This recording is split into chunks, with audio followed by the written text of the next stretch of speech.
Kota tempat. Oh iya. Baik, saya share screen dulu.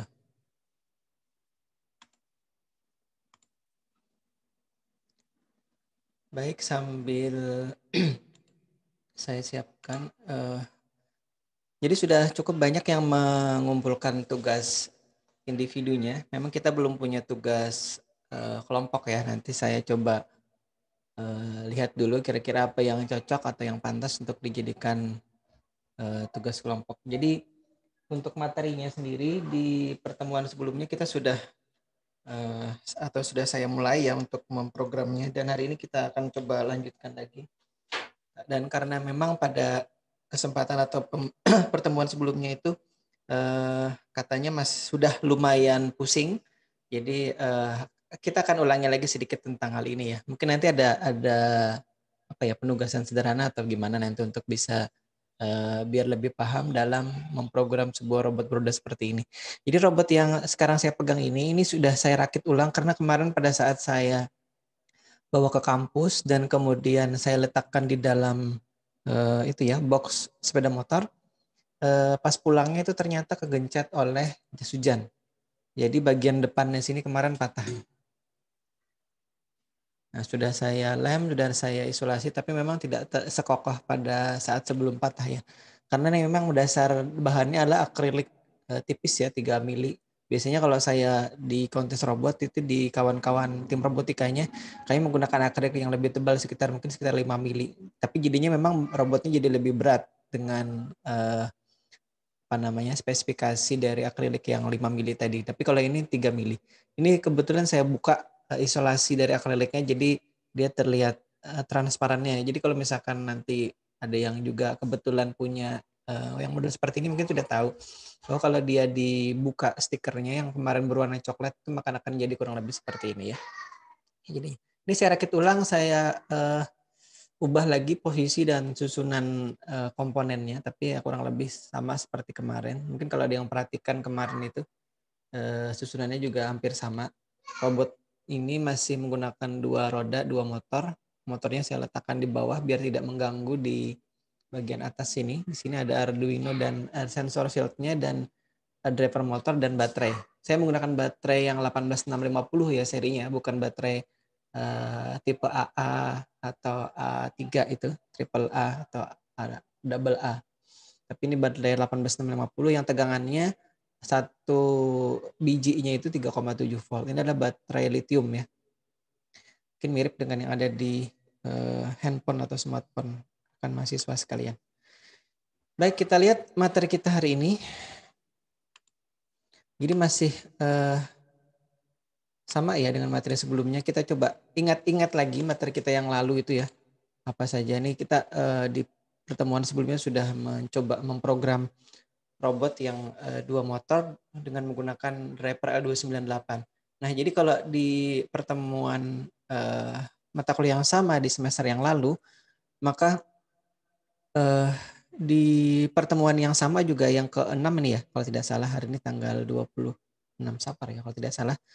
Itu juga masih membahas tentang ini. Tadinya kalau dilihat dari sini ya, bentar.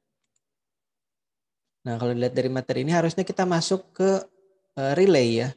Tapi karena memang yang ini kemarin itu masih belum apa ya, belum mantap atau belum rasanya paham semuanya. Jadi kita lanjutkan lagi dan memang ada yang saya ubah dan saya perbaiki di bagian programnya, nanti coba diperhatikan ya. Dan bentar.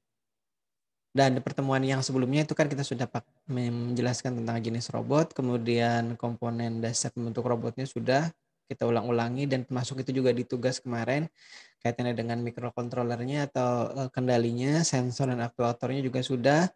Nanti dilihat lagi yang kemarin atau sebelumnya kita sudah masuk ke programmingnya, hari ini kita akan lanjutkan ya.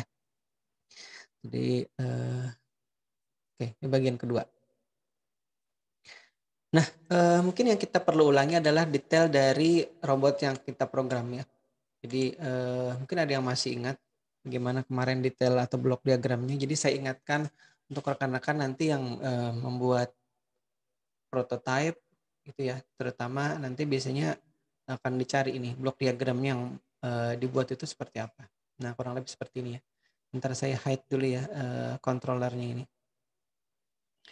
Video panel control, video panelnya tidak, sebentar. Show video panel, hide floating meeting control. Nah, saya matikan. Karena mengganggu penglihatan saya di slide sini ya. Nah, sebelumnya kita punya blok diagram yang cukup kompleks ya. Jadi kalau boleh dikatakan kompleks, iya. Karena saya pun pada saat merakit kembali kemarin saya cabuti semua komponennya ini. Kemudian saya harus melihat lagi yang blok diagram ini kok posisinya kemana saja. Karena saya perlu informasi pin A ke pin B atau pin A ke pin C atau kemana gitu ya. Jadi perlu di dokumentasikan. Nah, untunglah kemarin ini kan kita sudah buat dan sudah jelaskan. Jadi paling tidak saya punya gambaran karena memang dalam sepekan itu kan ada mata kuliah yang lain. Mungkin saya kira rekan-rekan sebagian juga mengambil mata kuliah saya yang satunya ya. Jadi ada yang harus saya siapkan yang lain juga kaitannya dengan nanti acara hari besok dan hari Kamis. Kan ada penugasan dari kampus untuk acara di Kopertis atau LL2 Dikti. Jadi itu yang membuat kadang-kadang kalau sepekan itu atau seminggu itu apa yang sudah disampaikan di sebelumnya itu bisa jadi juga lupa saya kalau tidak membuka lagi. Jadi saya maklum saja kalau rekan-rekan mahasiswa itu merasa lumayan pusing ya dalam tanda kutip kaitannya dengan apa yang disampaikan. Mungkin di mata kuliah yang lain juga sama kurang lebih seperti itu. Baik, di sini kita punya Arduino Uno ya, kemarin sebagai main controllernya atau pengontrol utamanya. Kemudian kita punya driver motor ini L298. Mohon maaf ini kalau di rekan-rekan mahasiswa saya tunjuk dengan mouse ini kelihatan tidak ininya, tunjukannya. Agus Miftah? Kelihatan, Pak. Oh, kelihatan mouse-nya ya? Ya, alhamdulillah. Kalau tidak saya harus menggunakan ini sebentar. Pointer option, highlight pen. Oh, ini pakai highlight pen. Pakai Incolor waterproof draw shape. Oh, ini berarti ya, udah pakai ini aja. Ini biar saya bisa tulis-tulis coret-coret. Ini ya, kemarin ini Arduino Uno-nya ini saya bulatin. Arduino Uno kita sudah bahas juga secara khusus kemarin. Kemudian kita punya ini L298. Nah, untuk yang sudah pernah mengambil di sebelumnya, di semester sebelumnya itu ya, mungkin kalau diperhatikan bahwa programnya yang kita buat sebelumnya dengan yang sekarang itu sedikit berbeda. Karena apa? Karena sebelumnya itu kita menggunakan microcontroller yang driver motornya menjadi satu dengan Arduino-nya. Jadi ya si L298 ini kalau di mata kuliah yang sama di semester yang lalu itu menyatu. Jadi ada hikmahnya saya membeli paket yang murah ini ya. Kemudian dia drivernya berpisah.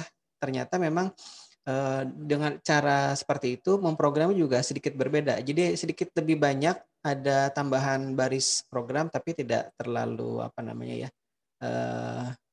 signifikan penambahannya. Tapi intinya ada yang berubah. Nah itu yang mungkin bisa jadi pengalaman baru lagi untuk rekan-rekan atau kawan-kawan mahasiswa yang sudah mengambil mata kuliah ini tapi kemudian mengambil lagi di semester ini.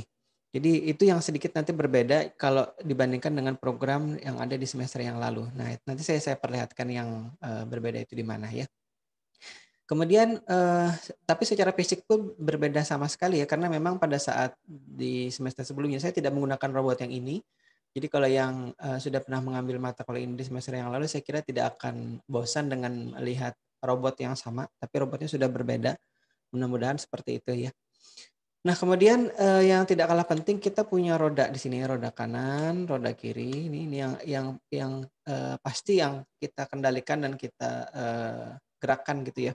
Dan intinya untuk ini bisa bergerak, kemarin kita perlu si driver motor ini karena si microcontroller itu tidak bisa langsung ke motor secara head to head apa gimana ya istilahnya. Ya langsung di wiringnya langsung ke sana. Jadi pin digital dari microcontroller itu tidak bisa langsung menggerakkan motor karena dia perlu nanti tegangan yang lebih besar atau arus yang lebih besar gitu ya. terutama arus yang lebih besar karena microcontroller itu kan arus yang digunakan kecil, konsumsinya juga hemat gitu ya. Jadi kalau misalkan digunakan untuk mendrive motor yang arusnya besar, bisa jadi nanti dia langsung rusak karena bisa jadi ada arus balik dari motor yang masuk ke dalam microcontrollernya. Itu juga sempat terjadi dulu waktu kapan ya dulu ya. Sempat juga saya akhirnya microcontrollernya rusak. Nah, kemudian L298 tadi ini intinya menjembatani antara microcontroller dengan si motor. Jadi kalau si driver ini itu dapat masukan berupa perintah digital ya dan juga analog dari microcontroller. Ingat nanti perintah yang diberikan oleh microcontroller itu analog dan digital. Jadi kalau misalkan nanti ujian tengah semester atau ujian akhir semester nanti ada pertanyaan seperti itu, jawabannya dua.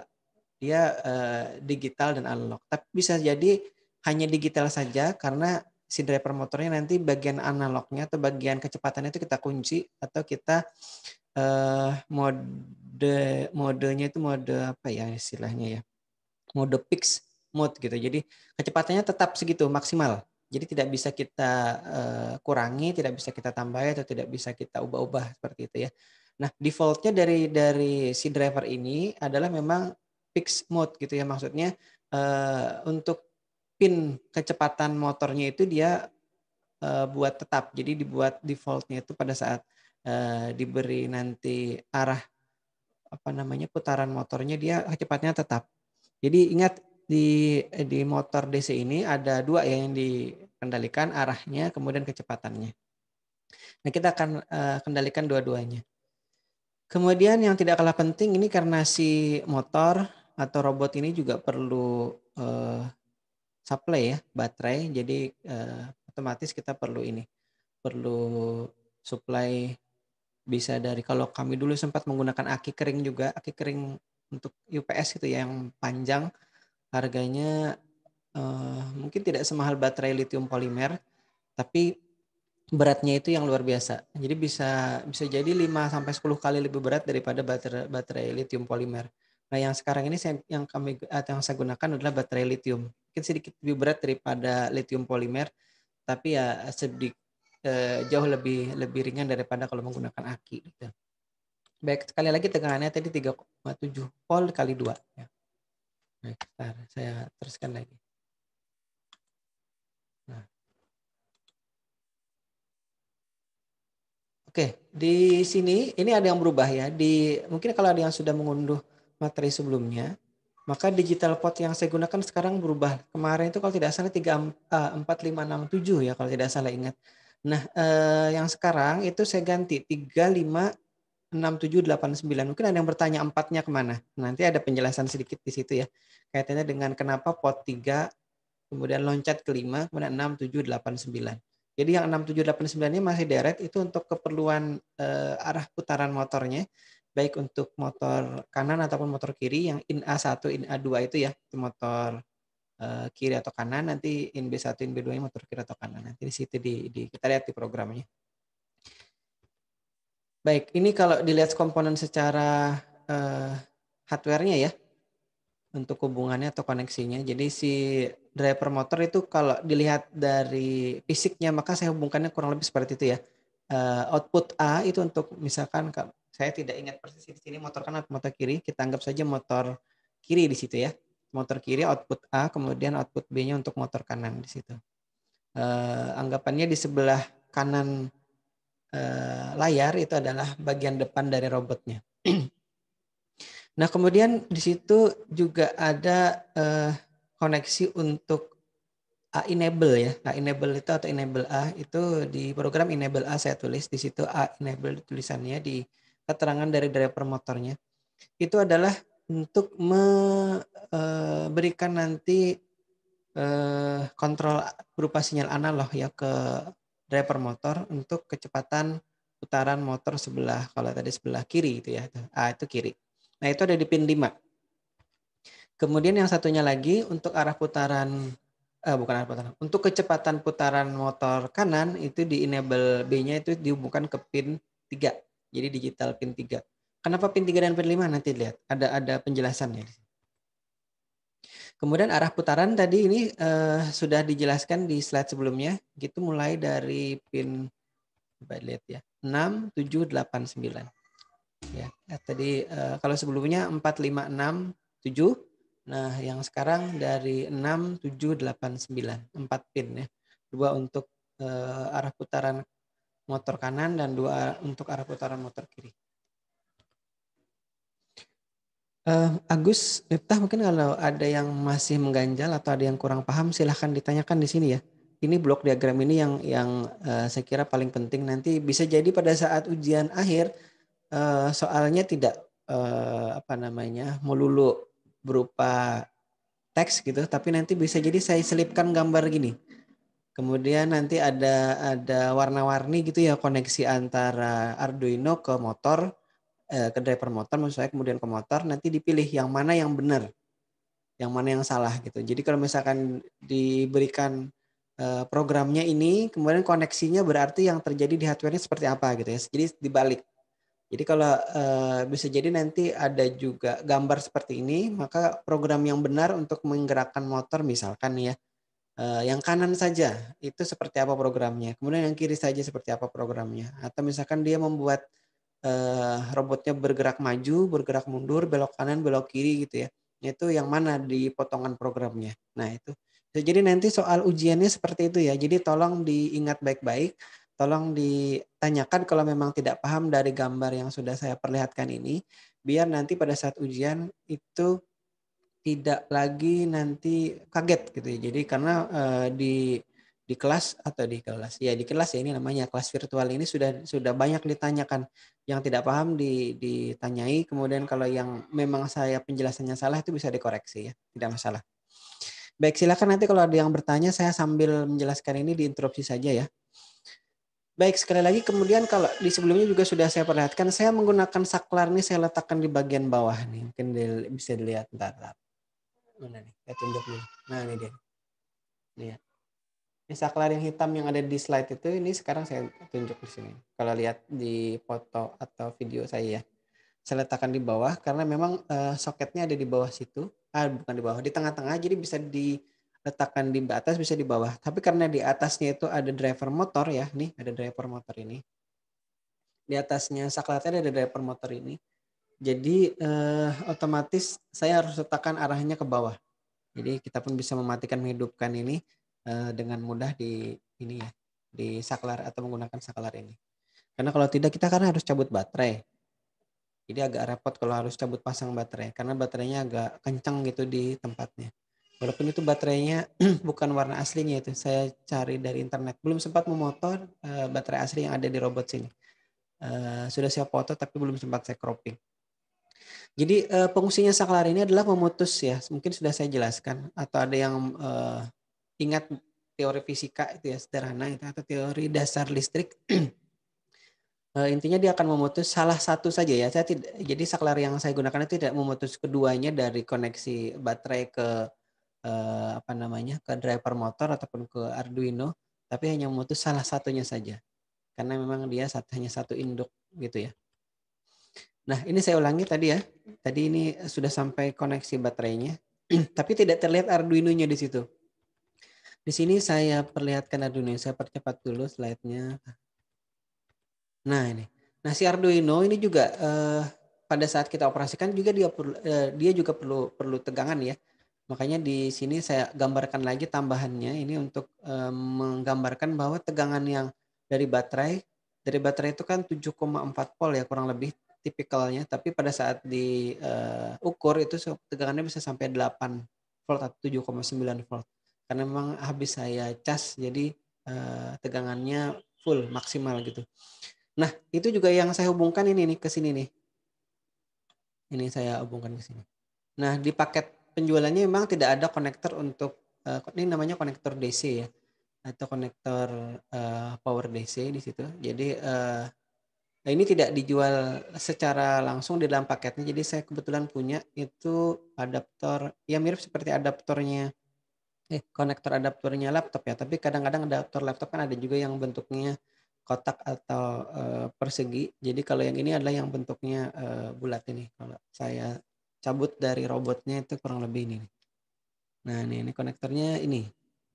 Ini yang dipasang di Arduino-nya. Nah, ini kenapa saya sering memperlihatkan atau menunjukkan gambarnya karena memang kadang-kadang eh, secara virtual seperti ini tuh tidak mudah ya untuk melihat secara atau memahami atau membayangkan itu sulit, apalagi belum pernah melihat sebelumnya. Tapi kalau kawan-kawan yang ada di sini yang tergabung di tim robotika, saya kira atau sudah pernah mengotak-atik Arduino dan kawan-kawannya ini, saya kira tidak masalah ya. Baik, itu sumbernya sekali lagi sudah saya sebutkan kalau nanti ada yang ingin menelusuri lagi. Baik, mungkin ada yang berubah dari pertemuan sebelumnya, itu kaitannya dengan tadi susunan komposisi part atau komponen ataupun modul yang ada di robotnya juga sudah saya ubah-ubah. Nah, ini tadi yang sedikit berbeda tadi ya. Kenapa tadi saya hubungkan pin analog untuk kecepatan putaran motornya itu ke pin 3 dan pin 5 ya. Karena di sini. Ini penjelasannya sebenarnya agak panjang ya, tapi ringkasnya gini. Ini yang kita gunakan. Jadi untuk pin PWM pulse width modulation itu, jadi si Arduino ini, si microcontroller 328 ATmega 328 ini punya kemampuan untuk memberikan pulsa ini ya PWM ya. Jadi PWM itu ada di pin 3, 5, 6, B1, B2 dan B3 ini. Kalau di Arduino itu kan sebenarnya sudah ada tulisannya A, analog 0 sampai analog 5 ya. Jadi ada 6 pin di situ. 0, 1, 2, 3, 4, 5. Ada 6 pin ini ya yang ditulis di dalam kotak, di dalam kurung ini.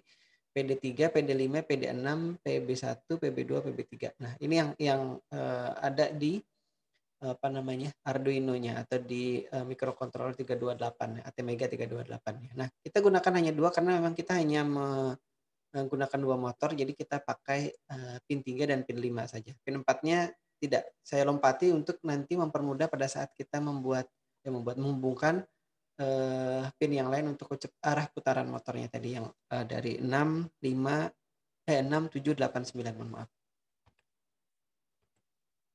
Nah, ini kalau dilihat mapping dari Arduino-nya ya, sebenarnya mungkin kalau yang mengajarnya lengkap itu ya, yang bagus itu sebenarnya menjelaskan secara detail seperti ini. Tapi karena mungkin akan menambah pusing dari rekan-rekan sekalian, jadi saya pun tidak ingin demikian. Biarkan saja ada di sini, ada di bahannya, nanti kawan-kawan bisa membacanya sendiri ya, bisa mempelajarinya apa saja yang ada di situ. Intinya dia punya digital port itu ada 14 ya. 0 sampai 13. Nah, itu biasanya yang 13 itu di hampir semua Arduino saya sampaikan dulu itu terhubung ke LED atau LED lampu kecil gitu ya yang ada di papannya atau di boardnya. Dan tadi beberapa pinnya bisa dikonfigurasi sebagai input dan juga sebagai output. Nah, beberapa pin tadi yang ini yang warna merah ini. Ini yang saya lingkari ini. Ini adalah yang PWM-nya tadi. Jadi pin 3, 5, 6, kemudian 9. Ini 9 ya? Bentar, saya lupa. Nah, ini dia. Ya,